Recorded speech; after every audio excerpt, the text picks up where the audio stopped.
Good morning, New City Church. My name is Joe Brand. I'm one of the elders here, and I wanted to give you an update briefly on some important happenings in the life of our church. You remember back to 2015 when New City was launched, we found a meeting place at Richards Middle School, and while we were grateful for that location, we knew we couldn't stay there permanently. That began a process of our leadership looking for a new facility. And in the providence of God, we found one here at 166 Buford Drive. The process of moving from Richards to 166 involved something more than just finding the property. It also involved paying for the property and purchasing it. And that required what we call a generosity initiative, which you probably know as For the City.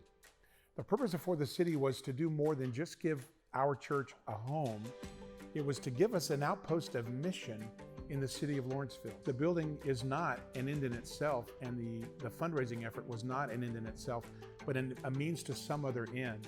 And that end and purpose was and is, and I pray always will be, the fulfillment of our vision and our mission, which is to serve and resource the people of Lawrenceville, specifically with the gospel, and ultimately to share the gospel with the whole world. In the last 18 months, which is about halfway through the giving initiative for the City campaign, we've seen over $600,000 come in. Now, as a consultant, I can tell you where we expected our church to be, and I can compare that to where we actually are in terms of the amount originally pledged, which was $800,000. We are about 77% of our goal, which is far in advance of where we expected. We don't do this effort to raise money simply so we can have the money or just to buy things. We do it so we can expand our ministry. And that's another piece about For the City that you might not be aware of. So far this year, we've launched 21 discipleship groups.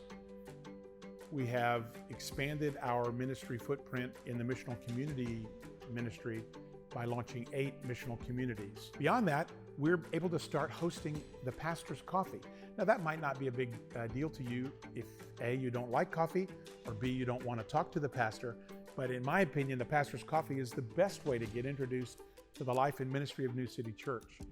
Because we have our own facility, we can host these events in a pandemic-safe environment and bring people in to meet our faculty and staff and get a better sense of our community. 3 more points. Because we have our 2 services open and running now, we have had many new visitors. Last week we had over 75 people here in the first service, and that represented about 100% of the capacity that we can hold in the room at this time because of the virus. The second thing we have going on is that because we have our own facility, we have a place 4 nights a week for our worship team to practice. Finally, our high school ministry will begin launching here at the church, and that will be a nice complement to our middle school ministry, which has been thriving for a long time. All of this is taking place because 166 Buford Drive is now ours.